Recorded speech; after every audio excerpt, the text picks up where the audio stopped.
What's up, guys? Welcome to another episode of Euphoric Consciousness. Today we're going to do a deeper dive in yesterday's video where I was talking about how the education system has really led us astray.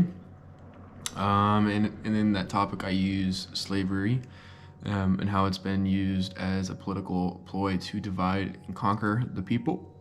So we're going to do a little bit of a deeper dive in understanding kind of really what happened with the Civil War and what caused it, what the incentives were, and yeah, so let's jump into it. So first off, I want to highlight this very, very quickly. It's interesting. You go to most of these like websites that you go to for like classic history, none of them talk about how the Bank of England and Great Britain had a bunch of behind-the-scenes conversations, ploys to stir up a war, to do whatever they can to cause separation, to cause fear, financially, politically, all of it. So it's interesting. Like you don't find much about Great Britain and how they really were the cause of the war, and how they really were the fuel to drive the events that happened. So even like all of these, were like every single one of them, they really just talk about like the slavery aspect, and that was just it apparently. So I mean, you can go through all these at some point if you really wanted to. I will link these in the video below. But it's just interesting to point that out really quickly, that most of these mainstream websites, and this is on DuckDuckGo too, which is the interesting thing, is like you're not even on like DuckDuckGo has been compromised. I personally think you have to really dig deep to find like actual articles that talk about the banking cartel. So thankfully I found this website. They do a really good in-depth breakdown of the past, and they use a lot of the like good sources too, so it's not just them speaking from the top of their head. So I would say it's pretty trustworthy in my opinion, and they have so many other articles with this stuff. So part two is where we're going to start. So as you can see here, we have our beloved Barack Obama with the Queen of England for some apparent reason. And what's interesting about this is really just the fact that she's with a black man, and most people wouldn't think anything of this. Typically, most people in the mass would just assume this is the next step to racial equality. But when you start unpacking the Civil War and up to the present time, you see that this picture is more than just a black president with the Queen of England.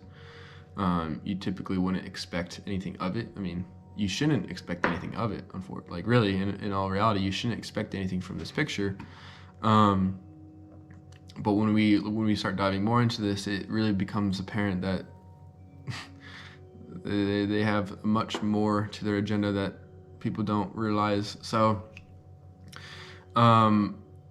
let's scroll down. I highlighted some things that I want to talk about and cover.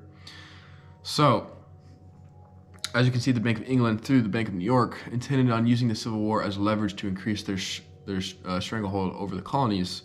And what that means is really they just needed war to invoke their power, their dominance, to claim territories in the new colonies of the United States, because they did not have any power there. They did not have any footholds in the United States. And what do big, powerful governments typically do to create a chance for them to take ownership? It's war. It's always been war. War has always been for profit, for power. It's never been for like anything else, obviously. I mean, but most people don't seem to understand that most wars are just for a small percentage of people, such as the Bank of England. You know, like that the Bank of England is really like the Queen of England. She is like the Bank of England. And then obviously this isn't the same time as the Civil War, but it still applies. So it's really bizarre to see like how the banks back then really just needed more power and more wealth. So they were willing to start wars, to start political disagreements, to start dividing the people just so they can have more money, more power, and more wealth. And it's really, really sad because, like, just for what? Like, why though? Like, I get like humans are we're pretty funny creatures, man. Like this idea that you need to express your power to feel, I guess, like seen. I don't know what it is. Like I literally can't. I can't put my mind in it because part of me just like I'm just a genuine type of guy who wants to see love and positivity in life, but for the most part, I can't wrap my mind around it. That these people are just, they would start wars and have hundreds of thousands of people die just for the sake of more money and more power and more, I don't know, man. It's crazy. But let's scroll down to this part. This is where I have most of it. So, actually, let's scroll back up really quickly. Okay. Oh, crap.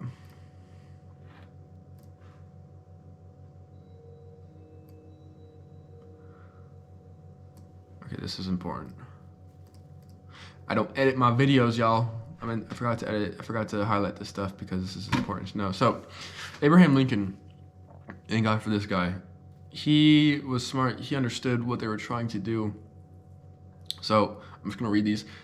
Gallatin, I don't know how to pronounce that, was shown the door. While Lincoln fought the Eastern bankers over the national banking system, the Treasury issued over 700 million of the new green-colored currency. So just paper dollars, baby.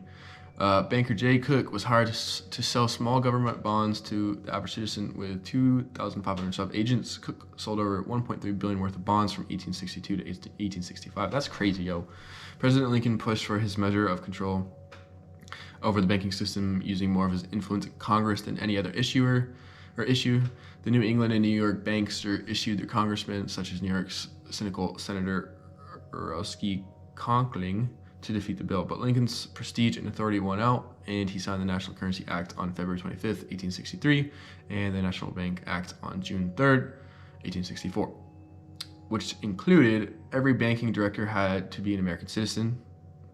And I'll explain why this is bad for the Bank of England. Banks could charge no more than 7% on loans. If they violated this law, they would forfeit the loan and had to pay the borrower 2 times what he paid in interest. Banks could not hold real estate for more than 5 years, except for their own buildings. A national bank had to deposit with the Treasury U.S. bond amounting to at least 1/3 of its capital. It would receive or return government printed notes, which it could circulate as money. Thus, the banks would have to lend the government substantial sums for the war effort to qualify for federal charters, and a sound currency would be circulated to the public for an expanding economy. Meanwhile, national banks could not circulate notes printed by themselves. In order to eliminate all competition with a new national currency, the notes state chartered banks were hit with a massive tax in the following year.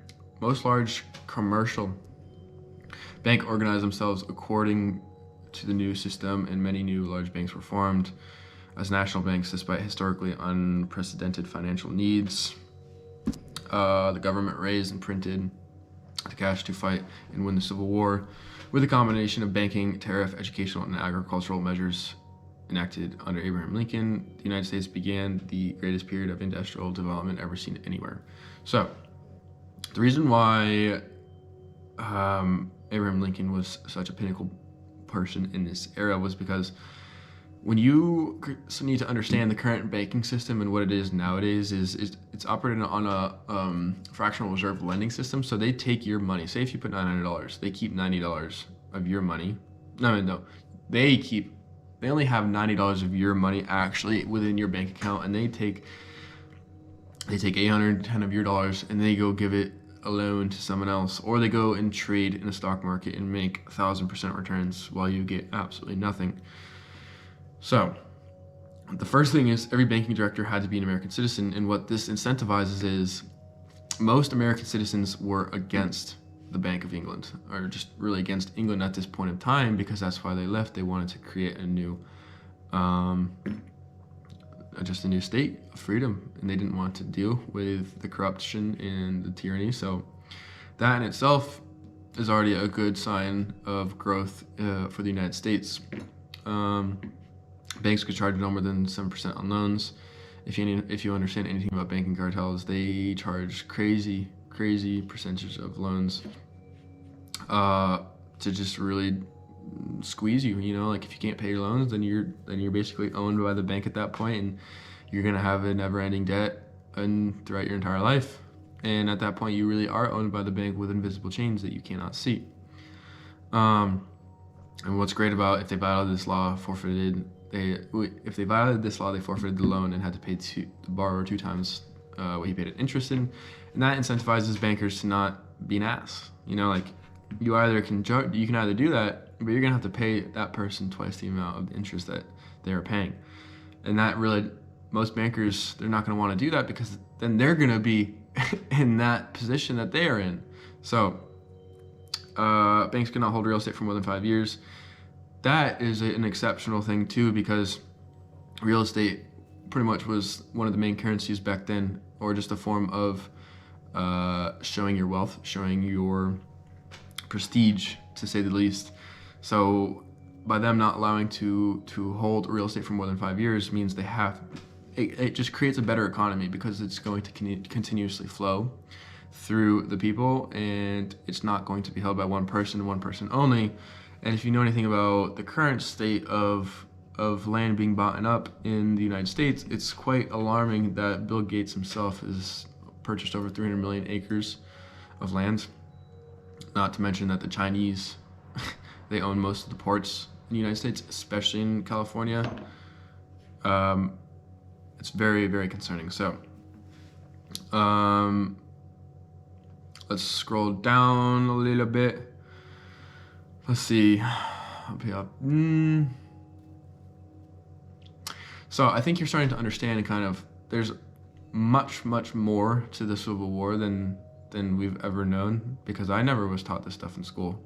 First off, I don't remember being taught this in school. I mean, I know it was there, but it wasn't like the main center of attention, like the fact that it was just about slavery, which it was about slavery, because slavery really was one of the driving factors for the bank mob to make money through labor.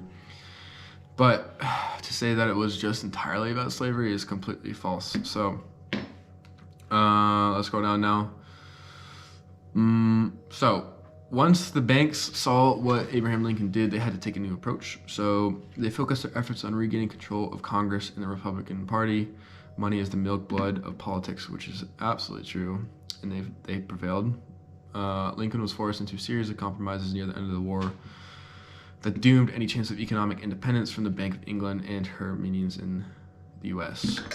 So, in other words, from the Chancellor of Germany, Otto von Bismarck, the division of the United States into federations of equal force was decided long before the Civil War by high financial powers of Europe.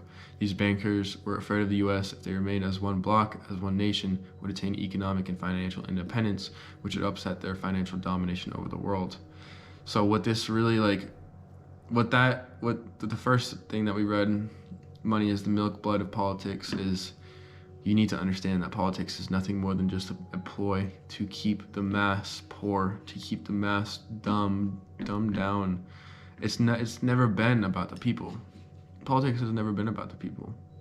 If that's the case, bro, then we would not be in the current state of life that we're in. Politics has literally been about personal gain since the beginning of time, for the most part. Like, there are good people in the political scene, but for the most part, it's completely compromised. And like the Chancellor of Germany said, the division of the United States into federations of equal force was decided long before the Civil War by the financial powers of Europe. Things are pre-planned, guys. Like, when you have that amount of power, you're going to set up certain events to orchestrate the desired outcome that they want, especially when it comes to global domination. So a quick example of that is the Afghanistan war and what that was really about, and I'm going to briefly touch that down here too. That was nothing more than just a ploy for more oil by the US. It wasn't about terrorism. It never has been. It never was. The Twin Towers was an inside job. You literally can't argue against that. There's so much evidence supporting that it was an inside job. Like, there's literally so much proof. You cannot tell me that it was just a terrorist attack. I've talked to countless people who were there in the city at that time. I've talked to someone who knew a lawyer who was basically paid off to keep his mouth shut because he knew exactly what was going on. And this guy lives 5-10 minutes from where I'm at right now. Dude has so much money, bro. It's insane. His entire property is full of cars, huge barn, nice house. Like, this guy was paid off because he was uncovering something that they didn't want to be exposed. And it's only a matter of time before the truth fully is exposed. But anyways, so with the passage that we're going to read right here, with the passage of the National Bank Act, Lincoln's plans for true independence from Great Britain vanished. From this point, the entire U.S. money supply would be created out of debt by the bankers buying U.S. government bonds and issuing them from the reserve banks for notes. So this is exactly how long, dude, this is when it really, really started with the current debt that we have. You guys need to understand, we live in a debt-based society. Everything is based off of debt.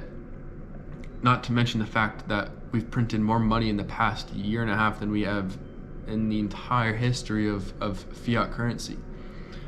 We printed more money during COVID-19 than in World War II, bro. Like, that's beyond concerning.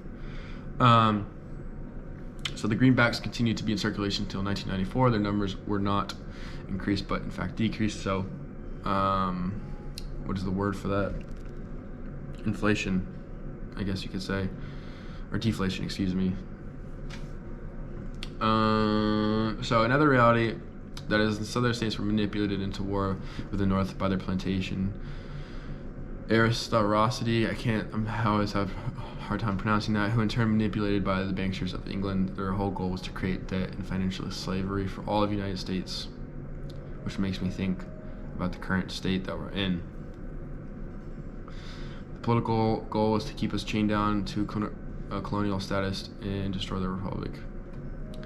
If the Civil War had succeeded, the northern states would have been claimed by France, the South would have gone to England, just as Hamilton predicted in the Federalists. The Rothschilds in France and England wanted to end the Great Experiment once and for all.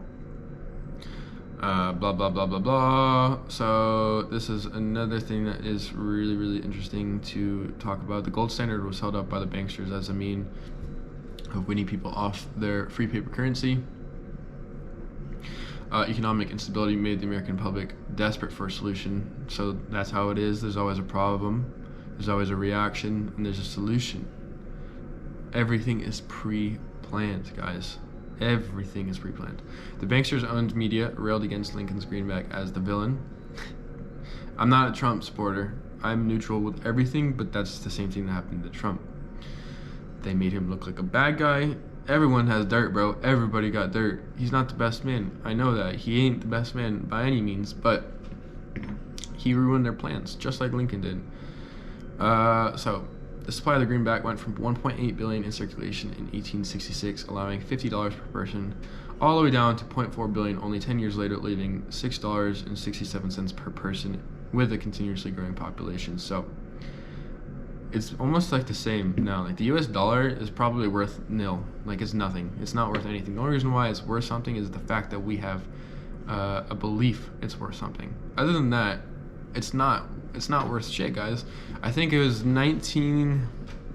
when did we go away from the gold standard? I want to say this is like 1971. Yeah, 1971. That's crazy. So 1971, we took the gold backed away from, or gold was backed away from the US dollar. So how it worked was you would exchange paper dollars, and that paper dollar had a value of gold through the bank. So on traditional dollar bills, it would say this amount of paper is worth X amount of gold. If you bring it to the bank, you'll get gold in return. So when we, in 1971, when we removed the gold standard, we no longer backed the dollar bills with anything. So how is it worth anything? It's not. It simply isn't worth anything. So let's go back. So with the traction of the greenback, the Bank of England next sought to remove silver as legal tender currency in the United States. So I want you guys to really, I'm trying to paint this picture for you that this whole idea that Civil War was strictly about slavery is a complete farce. Complete farce. And why were they teaching this stuff in school? Why did they not mention any of this stuff about silver and gold, just the economic state of the world at that point? And because it's going to divide people. People are going to think like about racism when it comes to slavery, and that creates division. So especially like with BLM, it's a tricky thing. It's a very, very tricky thing. But at the end of the day, like by pointing out one group of people, right, making them feel more valuable or more special, not even that, just like they're human beings, causes separation between the people. Pointing out one group, trying to make them the spotlight rather than shining the light on what's going on behind the doors. And why is this movement all of a sudden coming up so fast? Why are these videos of just black people getting, I guess, wrongfully perpetrated by police officers? But at the same time, why is the media not showing the real story about these black people who actually committed crimes and rightfully deserved what they got? I've looked into so many of these events. Breonna Taylor, I think her name was, that was an unfortunate, but they did have a warrant to go into their house because there was a drug situation going on. So they actually did have a warrant to go into the house. It wasn't as if they just wrongfully went into someone else's house and killed her. They were doing illegal stuff. The cops were doing their job just like they should be doing.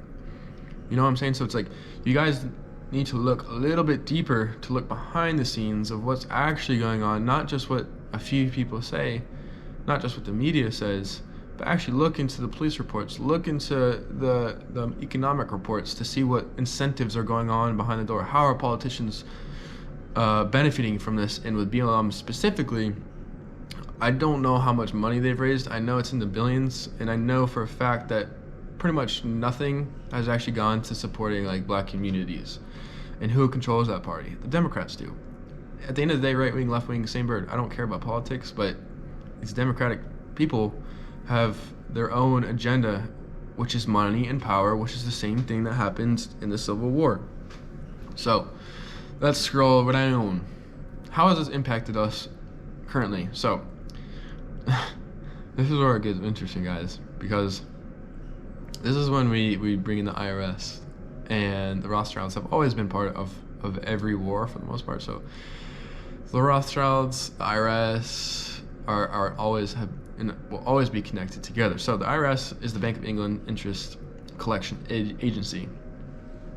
So the fact that we pay the IRS, like the IRS isn't even like part of any really government except for the Bank of England, essentially. So it works for the Bank of England to collect money from us, which is like so illegal in my mind. Like, I don't understand how they can, who is the IRS to come after me? Like, what rights do they have? Like, they're taking my money based on what? Do I not have the right to keep my own money for the work that I do? Why should I have to pay taxes on something that isn't even going through good purposes? So in other words, we pay tribute to our queen and her minions every time we collect a paycheck, and once a year when we fill out our income tax return. Even more shocking is the fact that our armed forces, in reality, also serve the interests of the crown. This is evidenced by our involvement in Afghanistan, where we're fighting to protect Her Majesty Royal Opium Fields. This is public knowledge too. Like, you guys can look this up. The opium trade, which was at one time under jurisdiction of British American Tobacco, heavy emphasis on British.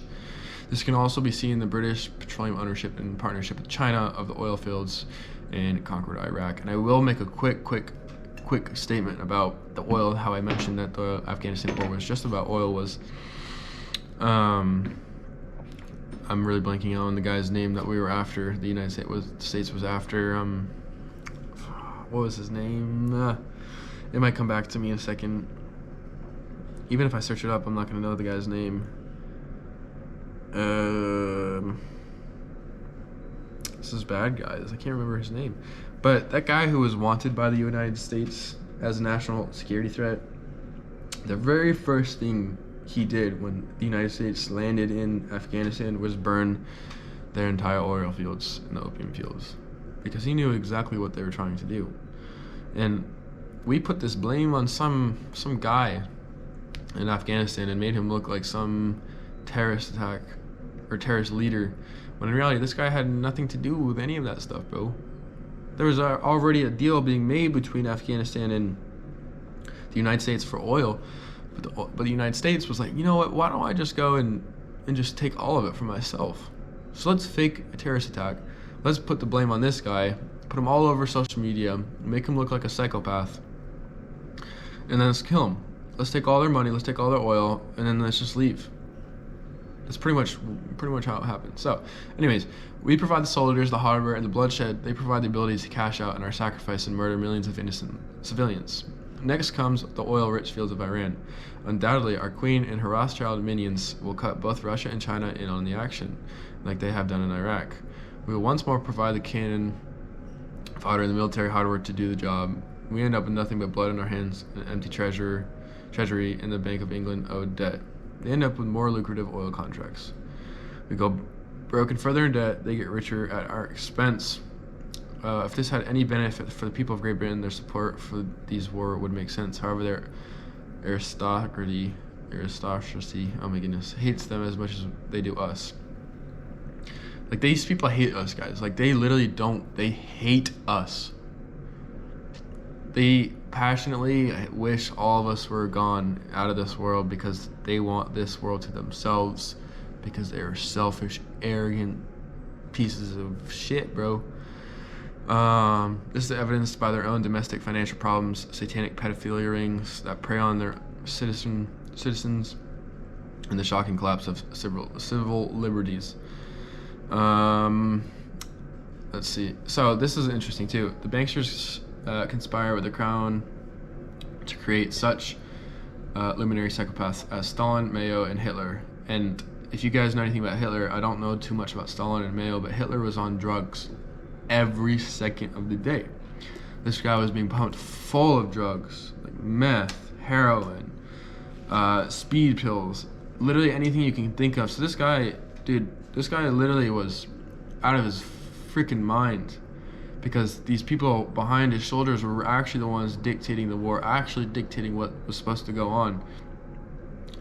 So yeah, criminal puppets used to depopulate the land and create massive profits from the goods manufactured in the forced labor camps. Psychopathic starts war, and wars limit our freedom and civil rights, making it easier to keep us from questioning such a one-sided colonial relationship. Of course, the key to serving our ties with evil and corrupt Satanists always lead us back to the Rothschild Bank of England owned Federal Reserve Bank. An institutional plunder, degradation, and greed used to reduce American people to the status of plantation slavery. Yet it is hard to bring about reform when the satanic psychopaths have brought up all the media outlets, politicians, and major political parties. Our servitude to the crown will not end on a high note. Now that all the real wealth, which is gold and silver, has been safely transported out of this country and into the Bank of England, ownership of the United States can safely be transferred to the Chinese and Russians. The Democrats have been doing their best to lay the groundwork for the next big event. Undoubtedly, this will involve another world war, since war has proven useful in establishing such massive slave labor camps in China, Russia, and Eastern Europe. This will be a war where our defense will be compromised by our politicians so that we put up the least amount of resistance possible to the hostile takeover. Thence, once the conflict has ended, Made in America will pay huge dividends to the Rothschilds, the Crown, the Chinese, and Russia business partners, while those of us that are left wonder if any freedom remains on the other side of barbed wire fences. It's a lot to take in. This is a lot to take in. So, it's quite infuriating and frustrating to read about this stuff, because we have really dumbed down as a human civilization, guys. And that's not our fault. It's these people. It's the Rothschilds. It's the Bank of England. It's the Crown. You know, they have it's brilliant. They've carefully employed education systems, financial infrastructure to just dumb us down, to leave us with little to nothing. And when you think about the idea of a minimum wage job where you're getting paid whatever, like $10 to $15, dude, compared to what these people are making, it's an absolute insult, and that should boil your blood, because they're walking away with quadrillions of dollars. And if you don't think they have quadrillions of dollars, you gotta get your head out of your ass, son. Especially when they have war, because just like we read, war has started so much, all for profit, all for power, all for dominion over the people. And we can do another video about Hitler, but we thought that was about the Jews. It was, but again, there's so much more to the World War II than we know. There's so much economic, there's a much bigger economic story than we know, that people don't realize of what really went on in World War II and why it was started. So it's really aggravating to me that people just rinse and repeat. Not even rinse and repeat. They just repeat what they're taught in school. They don't, and I don't blame them. Guys, I don't blame you for repeating what you were taught in school. You thought that was the right thing. I mean, that's school. Why would school be raising a bunch of slaves? Why would school be teaching us the wrong thing? Why would they be teaching us propaganda? And every normal person, even me, would say that they're not. But when you really understand, when you really look and do your research into what actually happened behind the scenes in the Civil War, World War II, any other war probably, it's not what it seems, guys. It is not what it seems by any means, not even remotely close. So, with our current status of our life, you can see this quite clearly. I mean, there is so much diversification between the people right now, right wing, left wing, whatever skin color you have, really is like a gesture of goodwill, I guess you could say. Like in college now, there are kids of race of color getting scholarships who don't deserve it based on their skin color. And like, I am someone who, I don't care what color you are. If you're gonna work hard, you're gonna work hard. If you're a good person, you're a good person. If you deserve the scholarship, you're gonna get the scholarship. We should not be handing out free scholarships to kids who are just of color because of a political move to make someone look better so that they win the next election. So it's slowly but surely thankful for the internet, exactly like this, guys. If it wasn't for shit like this world would be already a one world tyrannical government. There wouldn't be no United States.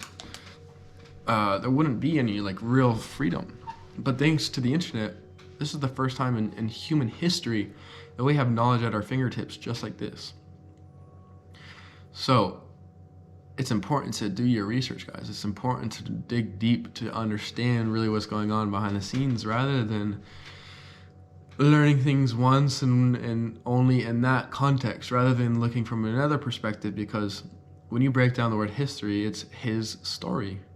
So is his story the right perspective, or is that just a small